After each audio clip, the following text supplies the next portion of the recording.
नमस्कार। अश्विनी जी को गए हुए आज पूरे 6 माह हो गए हैं। हम सब जानते हैं कि फिजिकली वो हमसे दूर हैं, परंतु वो हमेशा हमारे दिलों में, हमारे आसपास हैं।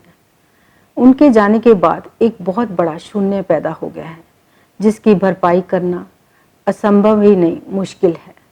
परंतु मैं बड़े गर्व के साथ कह सकती हूँ कि उनके बच्चों ने, उनके बेटों ने, आदित्य नारायण चोपड़ा, अर्जुन चोपड़ा, आकाश चोपड़ा और यही नहीं, पंजाब केसरी के सभी कर्मचारियों ने एक संकल्प लिया है कि उनके दिखाए हुए मार्ग पर चलेंगे, उनके दिखाए हुए रास्ते पर चलते हुए पंजाब केसरी को और भी ऊंचाइयों पर लेकर चलेंगे और पत्रकारिता के हर मापदंड पर पूरे उतरेंगे। समय समय पर समाज की, जनता की आवाज़ उसी तरह से उठाते रहेंगे जिस तरह वो चाहते थे। मुझे पूरी उम्मीद है कि पाठकों का पूरा प्यार और सहयोग हमें मिलेगा, ताकि हम उनके दिखाए हुए रास्तों पर चलते हुए उनकी विरासत को अच्छी तरह से संभालें और आगे लेकर चलें। उनके निधन पर आदरणीय माननीय आरएसएस के चीफ मोहन भागवत जी ने अपने भाव प्रकट किए थे, वो आपके सामने प्रस्तुत कर रहे हैं। श्रीमान अश्विनी कुमार जी चोपड़ा की मेरी प्रत्यक्ष भेंट जब वो नागपुर में हमारे तृतीय वर्ष संघ शिक्षा वर्ग के समापन में आए थे तब हुई, परंतु उनके बारे में पहले से अपने साथियों से कुछ सुना था। विशेषकर उनके परिवार की जो 3 पीढ़ी की देशभक्ति की परंपरा है और अश्विनी कुमार जी के पिताजी और दादाजी, इन दोनों के बलिदान की कहानियां वो हमने सुनी थी। इसलिए पहले से उनके बारे में मन में एक सम्मान का भाव तो था ही। वर्ग में आने के पश्चात जिस प्रकार वो सबके साथ एकदम घुल मिल गए,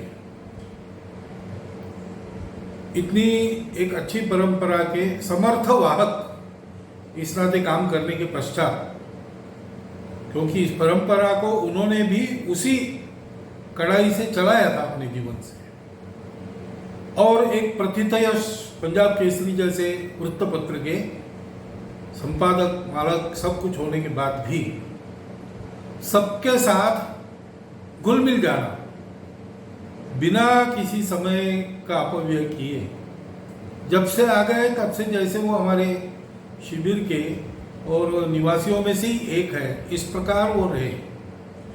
सारा कार्यक्रम उन्होंने बड़ी रुचि से देखा। सार्वजनिक कार्यक्रम हमारा मैदान में होता है, लेकिन वर्षा के कारण उस साल नहीं हो सका, तो हॉल में उनका भाषण हुआ। बहुत प्रेरक और बहुत उत्कट ऐसा उनका भाषण हुआ। देशभक्ति, समर्पण और अनुशासन, यही विषय उन्होंने रखा, और ये केवल उनके भाषण का विषय नहीं था, तो उनके जीवन में उसके आचरण का प्रतिबिंब लोग देखते थे। इसलिए उन शब्दों को एक बहुत अच्छा सामर्थ्य और ऐसा प्राप्त हुआ था। ऐसा वो उनका 2 दिन का जो वास्तव्य था, वो हमारे लिए एक अविस्मरणीय प्रसंग हो गया। उसके बाद भी 1-2 बार भेंट हुई, फोन से संपर्क, बातचीत, चर्चा, ये तो चलता रहा, परंतु देशभक्ति की परंपरा निभाने वाले एक कर्तृत्व संपन्न व्यक्ति का उत्कट समर्पण भाव और सारे देशवासियों के प्रति उसकी एकत्व की अनुभूति, इसका प्रत्यक्ष आचरण मैंने उनमें जो देखा, उसका प्रभाव जिन जिन लोगों ने देखा उन हम सबके मन पर अभी भी है।